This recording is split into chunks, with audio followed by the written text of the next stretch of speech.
So first, I'm just going to ask each of our DO panelists today to do a brief introduction of themselves, and then we will kick off the Q&A. So Dr. Carter, do you want to go first? Sure. I'm John Carter. I'm a CA3 over at Dr.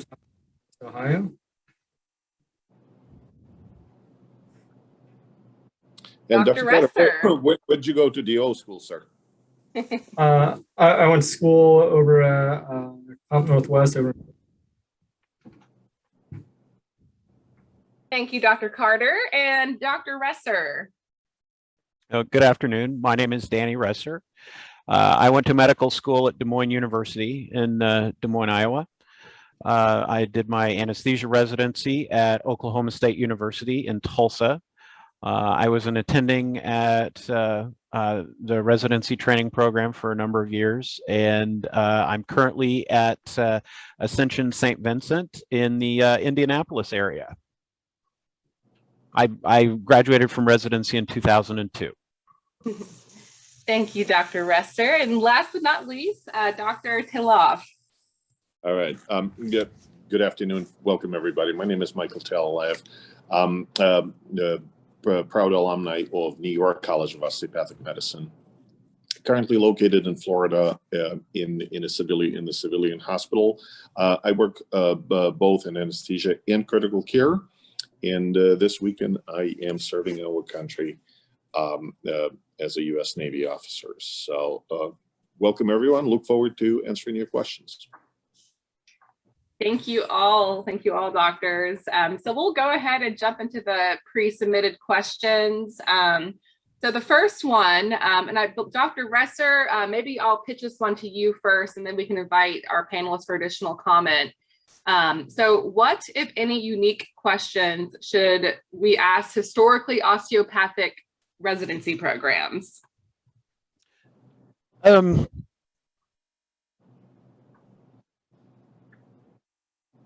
I think you may ask about the application or the opportunity for OMT if you're interested in pain medicine, if you're interested in interventional pain medicine beyond beyond just OR anesthesia, and that's really kind of an area where if that's what you're interested in, how they would apply, how you could apply OMT to interventional pain management. Unfortunately, they're typically just with production pressures. There's not a lot of good ways to do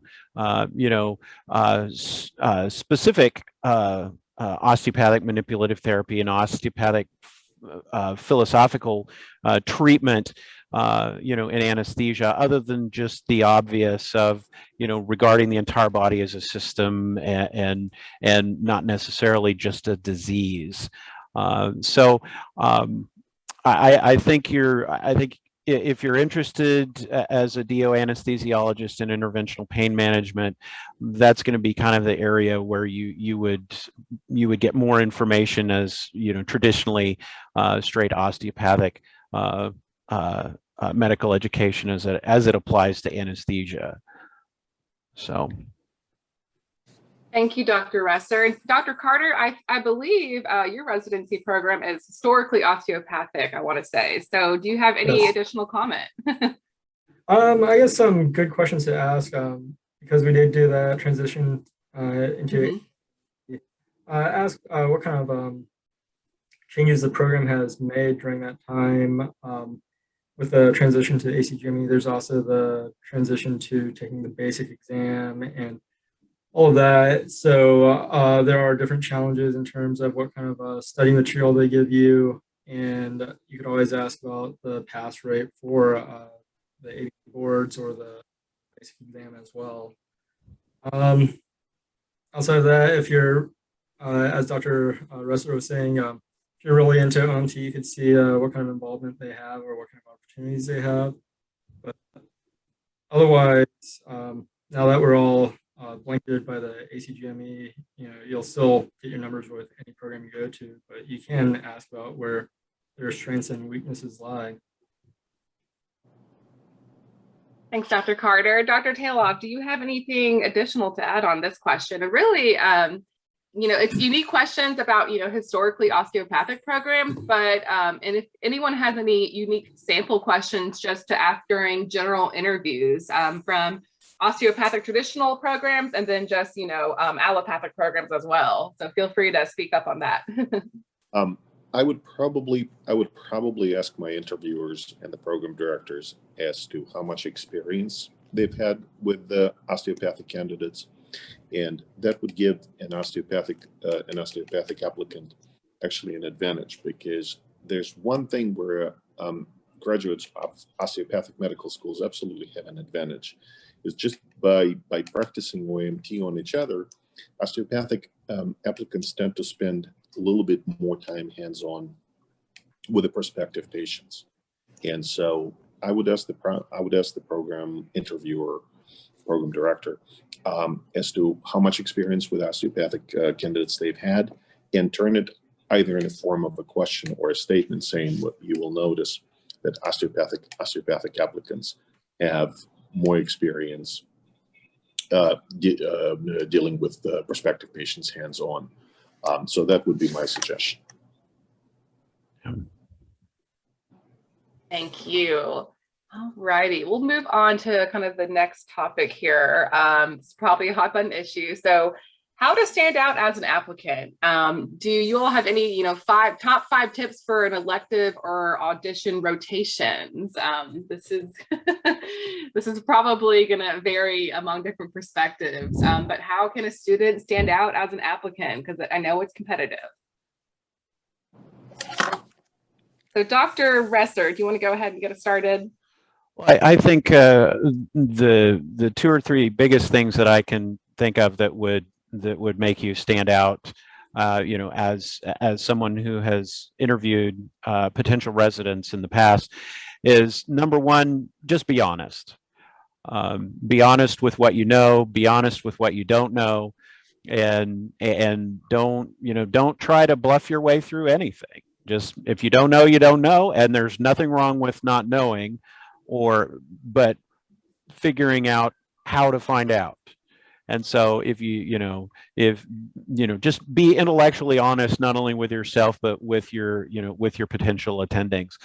And really the second thing that I would encourage anybody that's applying to anesthesia residency or any type of a residency is try to play well with others.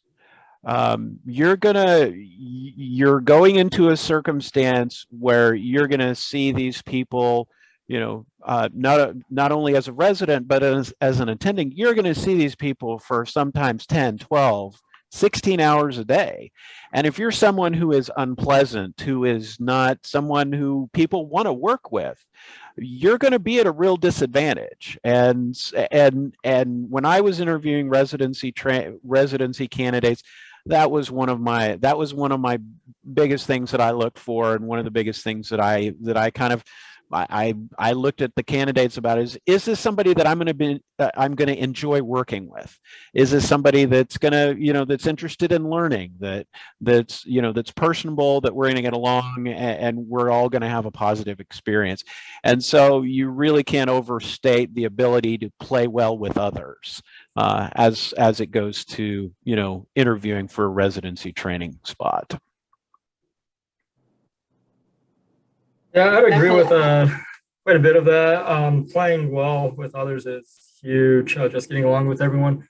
I'd say as a student, big thing, show up on time, be professional, live up to expectations that are set out for you. Continue to study throughout your rotation. So if a resident or an attending takes the time to teach you something, write it down, commit it to memory. So if it comes up again, we know that you're actually trying to pick up some of that information. Because believe that at the beginning of rotations, it's fine not to know anything, but if you leave not knowing anything, that's a huge, huge problem. That's more reflective of what you're doing with your time. Outside of that, within the OR, always be aware of your surroundings. Don't touch anything sterile. Really, really do anything out of sorts there. Within the OR, grab a couple pairs of gloves in the morning, put it in your pocket. If you're asked to intubate or do a procedure, you don't want to be looking for gloves at that time because it just feels awkward and rushed. Always have an open attitude towards learning new things, trying new things, but once again, be honest with your skill level. Don't say you've done things when you haven't, because you're there to learn. We're here to teach, so don't over advertise yourself. Outside of that, just really, when you're talking to either residents or attendings, make sure it's an appropriate time. If the patient's not stable or you're in the middle of a procedure or something, it may not be the best time to ask questions, but when there's a lull, absolutely. And as with any rotation in the first couple of days, really set out some expectations from the residents or attendings and see what they expect of you and make sure you hit the goals.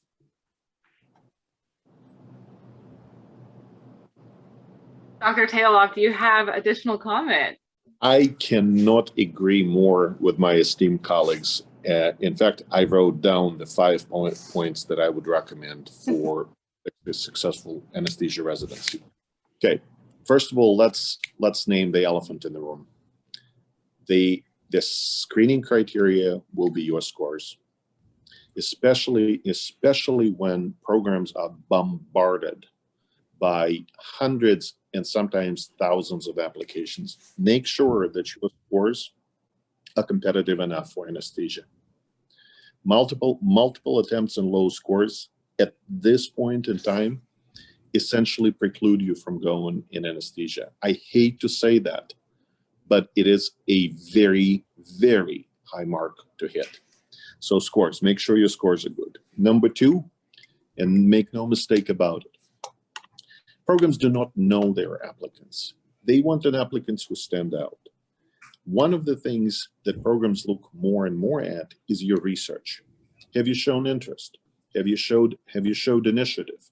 Were you able to manage your time? So research, and it doesn't have to be anything published in New England Journal of Medicine or CHEST.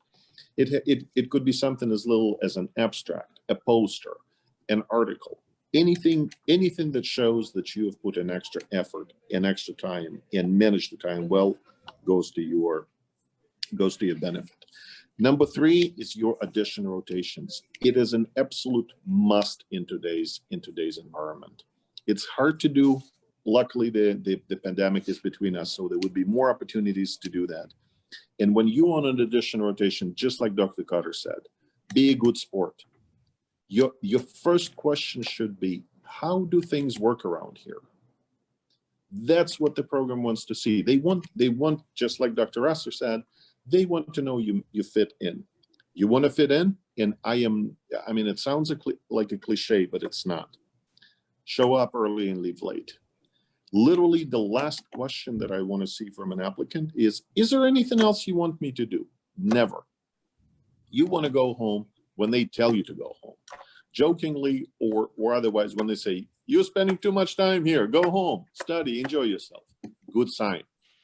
They tell you where to go home, when to go home. In point 5, and probably the most important one, that's what Dr. Ressa said. You are looking for a best fit. You are looking for a program where you're going to spend the next 4 years of your life. So look for the best fit. Where do you fit with people? Where do you like people the most? Where do they like you the most? What not to do, disregard, absolutely, without a doubt. Disregard the location. Location doesn't matter. Disregard the money. You're not in it for compensation. And one thing that this is just a personal opinion of mine, avoid self-promotion. When an applicant says, I want to be in anesthesia or I want to be in critical care because I want it so bad. What do you think? The other guy wants it less than you? That is not something you want to articulate. You want your credential, your scores and your research, your work ethics, your personality, being a good guest, and being aware of your surroundings speak for you. That would be my suggestion. Yes. It looks like we have a follow-up question that came in through the chat on board scores. So how do you think programs will look at step 1 scores next year, with some applicants having step and COMLEX scores, others having only pass fail? Does anyone care to comment? It would be a challenge for them, and it would be even a bigger challenge for the applicants. Remember, when if they cannot look at step 1, they will look at step 2, and that's where that research is going to come into play more than ever. Yeah, if you have a exam score that, you know, if it's just going to pass or fail on the exam score, then frankly, I think the exam scores will kind of recede in importance, and other things that show, intellectual rigor are going to kind of become more important. Back when I was taking flying lessons, they told me on my FAA test that anything over a 70 is as good as an A+, because you pass if you get over 70. Well, if it's the same thing with the board scores, then they're going to have to look for something else. And frankly, if you don't have anything else to show them, to show programs, then they're right or wrong, they're going to assume that you might have been toward the lower end of that passing scale. And so, don't give them the opportunity to put you there. Be rigorous in what you're doing. Even a little bit of research before, anesthesia residency, to show that this is what you're interested in and this is what you're looking at. And if it's going to just kind of a pass-fail scale, those scores are going to recede in importance. I agree. And really, it's all speculative since we haven't gotten to that point yet, but I would definitely Agreed. You start looking at other things on the resume if you don't have the scores, and it just gets dwindled down to pass fail, and you move on to something else. And also, there's not really one selection criteria for interviews. So the programs are going to look. Absolutely, they're going to look at the numeric score. There's just no other way to rate an applicant. But they also going to look at things like medical school graduation. Yes. If the person matching on the first try, they will absolutely look at the interruptions in the medical training. There's just no doubt about it. Yeah. And kind of speaking of this, additional something else that, applicants may be reviewed by. So one of the questions that came in before was, how can students get involved in, valuable CV additions like research, but if their school doesn't necessarily have the infrastructure to provide that type of support or information or where to start? That's where the initiative, curiosity, energy, and time management show up. Schools do not have an obligation to provide research opportunities for the students. However, American Medical Association has specifically resources available to students. AOCA is available. There are numerous attendings and even fellows, residents who've made presentations at various conferences. So research. Before you do medical research, research the opportunities. AMA, conference, societies, previous presentations, current attendings, clinicaltrials.gov. There are many, many resources available, and they're available literally from the comfort of your home. Yeah. Right. I think go ahead, Dr. Carter. Kind of to build on that in terms of like finding those opportunities. I know when I went through medical school, research wasn't very emphasized within all of the DO schools, but there are certain programs like outside of specific schools. Like I know Ohio Health, where Doctor's Hospital is located, they do the SREP program, the Summer Research Externship Program. The only thing is you have to get in pretty early. You'd apply as a first-year medical student, and you'd go during the summer in between. But I'm just using that as an example. There's plenty of opportunities out there if you really search them out. And it may just end up being emailing and attending or a program about if you get without. I would actually reach to the program and say, is there anybody who is currently doing research? How can I help? Would it be an opportunity for me to contribute? And there are many ways that you can contribute: graphic design, statistics, information tabulation. I mean, they will not decline help. All a candidate has to do is to ask. Yeah. And I'll say, I think Dr. Tayloff and Dr. Carter, so they both have participated in AOCA's abstract scientific presentations or complex case presentations. We hold a session every year at our annual convention and conclave, and the application process is open to students. So when we start promoting that and emailing you information about the requirements and what we're looking for, give that a look, because it is a really valuable experience. When it's in person, we will bring you to the annual conference so you can present, and there's also some monetary awards for first and second place in each category. So we will open those when we get closer to 2022 fall, because we just had our 2021 conference in September. In addition, we have a little bit of information on research on our AOCA website underneath the student tab. We did a short Q&A with one of the student members that actually got a research kind of grant fellowship and how that process worked, and some helpful links on additional opportunities there. So I just suggest kind of scrolling over that and giving him a look. So another question that came up was, let's see. Is following up with a program to reaffirm interest or share additional questions after an interview appropriate? And I think this is, is it appropriate? Do you do it soon? Do you wait a couple days? It's kind of one of those questions, I think. Ooh. So Dr. Tayloff, do you want to start? I do.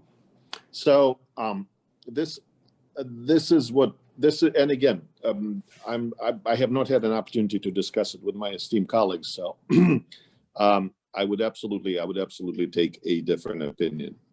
In my opinion, after the interview, the only communication that there should be between an applicant and the program is a thank you email and indication of interest. It is simply too late to ask questions after the interview. You were given your chance. If you didn't ask questions during the interview, that doesn't, to me, it wouldn't sit well. They had an opportunity. They had a shot of my time. This is not the time to ask more questions.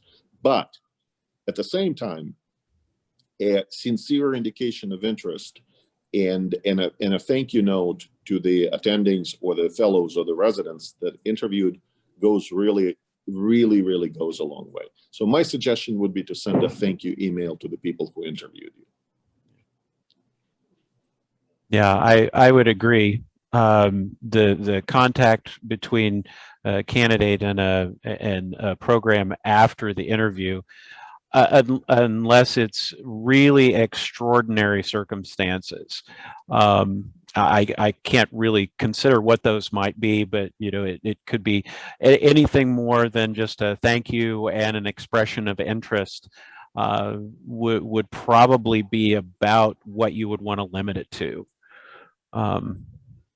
I can't imagine coming back for a second try at the well at that point. I think that would probably gather you more negative attention than positive attention. Yeah, and when a candidate sends that thank you letter, those first and last names better be spelled right, because yes. you do not want to appear sloppy. If somebody sends an email and doesn't want to spend 30 extra seconds on looking on the faculty or the current residents on the website, that creates a negative impression. That having been said, a thank you email sent within 24, 36 hours creates a really good impression. Yes. Yeah, I really feel that the effectiveness of like the contact after the interview, maybe 20 or 30 years ago, may have been much more effective, but now we're getting like, there's so many people interviewing for one spot that your thank you letter will get lost in like hundreds of others that overlooked. So in terms of it helping in a positive way, I doubt it. I think the impression's already been made within your interview. It's in your packet, and makes you feel better. You could send one, but I don't think it'll help you terribly much. It won't be a game changer or anything like that. It would create a negative impact, in my opinion. Really focus on your in-person opportunities and impression, it sounds like. So thank you, panelists. So there was another question. So tips for having a conversation and asking about a program's strengths versus weaknesses. So I think the question kind of is rooted in, should they be prepared to, pitch what they perceive as a program's strengths and weaknesses, to the interviews and see, if those are valid concerns or valid observations, or could it be a more open-ended question and kind of a more ask and listen type of setting? So Dr. Resser, do you have any comments? Well, I would encourage people, make no mistake about it. The residency training programs are selling themselves to the applicants, as well as the applicants selling themselves to the prospective residents. And if you have, if you're sophisticated enough in your applications to these programs, and what you're interested, and you have a pretty good idea of what you're going to be you're interested in, then What's up like country music? You probably should just go ahead and come out and say, you probably should just be honest with what your interests are, and how does your residency training program, meet these things that I'm interested in. And I would be very upfront with people that you interview. Say, these are areas that I'm interested in. What sets you apart as well. I'm a big fan of being honest with not only as a interviewee, but as someone who is interviewing a candidate. And if people are honest with each other and they feel like it's a good fit, then things ultimately are going to work you're going to end up with the right people in the right places. So I would be very upfront and say, look, these are the things that I'm interested in. How does the program that you have and that you have designed address these areas that I'm interested in, prepare me to practice what I'm interested in practicing in the future? How does that best prepare me to do that? And is this the best place to prepare me to do that? I completely agree. Go ahead. I completely agree. One thing that applicants don't understand that, because for them there's only one program, whereas for a program there's 400 applicants. Dr. Resser, good candidates themselves. Somebody who is disingenuous or downright dishonest, it's a red flag right away. You can spot it. You can spot it from a mile away. So there's absolutely, if you want to kill your chances, try to pretend to be something you are not. As far as strengths and weaknesses, it's actually not the question that I would ask in that form. I would absolutely ask, what are the program's strengths are? Excellent, positive, interesting question. But I would avoid the word weakness. I would say, where do you see yourself going? What are your plans? Are you going to do more research? Are you going to do ECMO? Are you going to try new cases? What's the strategy? What's the direction? And once they tell you that, you have an excellent opportunity to say, oh, well, we have a good match. We have a good match in the program plans. and my personal interest because I want to specialize in ECMO, cardiothoracic surgery, cardiovascular surgery, whatnot. So ask them about their strengths and ask them about their plans. Right. I think I'd say just be upfront and ask them straight up where they have areas of improvement or what they want to change or anything along those lines. Or if you really want to, just ask what their weaknesses are. I don't think any program would. I don't think the majority of programs will take any offense to you asking some of those questions or trying to find out more about the program itself. I know when I was going through interviews, I asked that question as well. So. Great. So we have one last question that was submitted pre-meeting. So students, if you have any additional questions, now is the time to kind of chat those in or raise your hand or give a thumbs up so we can call on you verbally. So our last question is, how can one make a special impression or stand out if the interview or part of the interview process is in a virtual environment? I don't know if any of our DOs have experienced that yet, or I'm not even sure if I have heard of that happening quite yet. So anyone care to comment first? It's very things that you wouldn't really think of, but when you make sure you have a good internet connection, make sure you have decent lighting, make sure you still dress up, and make sure your background is fairly appropriate because we don't want to see like a messy room or anything behind you when you're interviewing. Outside of that, just take it seriously. Don't wander around during the interview. Yeah. Any additional comment there? Yep. Yeah, I do have an additional comment. So, albeit I prefer doing business face-to-face, the virtual interview actually gives a candidate a slight advantage because you are able to watch yourself and watch your body language. Approach it as somebody you want to be speaking to. Maintain eye contact, like Dr. Cotter said. Appear professional, appear calm. Kind of watch yourself in that screen situation. But that having been said, the most impression would be done on addition rotations when you have a chance to show them what you are worth. In fact, what you're worth to them. If you do not have an opportunity to join them in person, fine. Attend their didactics online. They're commonly given on Zoom or similar platforms. Attend research meetings. Attend grand rounds. Whatever it is, you want to show the effort, interest, initiative, and leadership. And to a program, leadership first and foremost starts from ability to follow orders. Are you easy to coach? That's what I want to know. I actually had an opportunity from being an attending and having been a fellow at my institution. I had to go to learn ECMO a month ago and become really a beginner student of the game. And the biggest compliment that I've gotten from my mentors is you are receptive to coaching because that's what they want to see. You cannot teach an attitude. You can teach techniques, you can give knowledge. What you cannot change a person's attitude. A hard worker is a hard worker is a hard worker. That's my suggestion.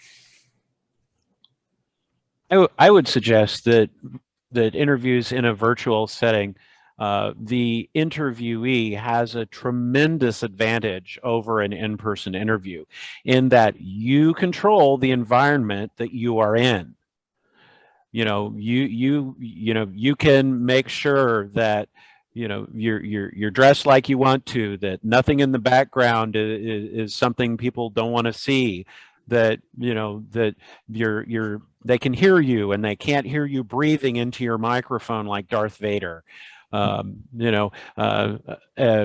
You have control over that portion of the interview, and that's a tremendous advantage to an in-person interview where you are going where they tell you to, you're staying where they tell you to, you're getting there when they tell you to get there.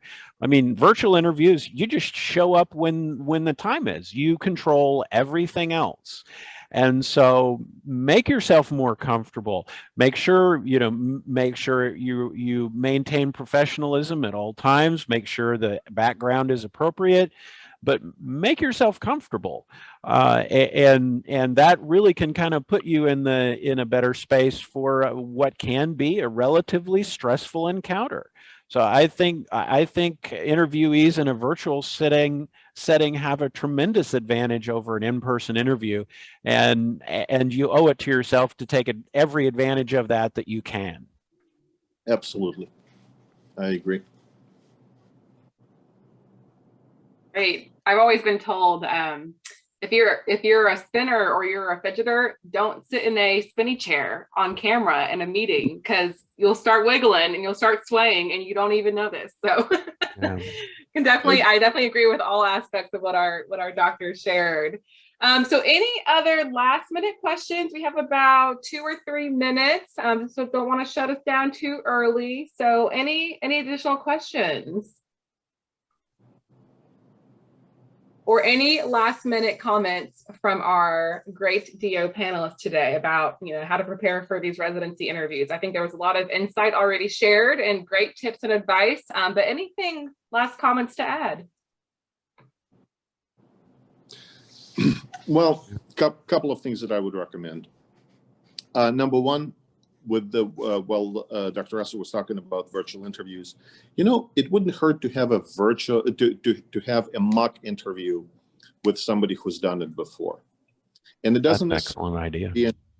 And it doesn't necessarily have to be an anesthesiologist. It could be a retired physician who was involved in find somebody who is good at interviewing. So that's number one.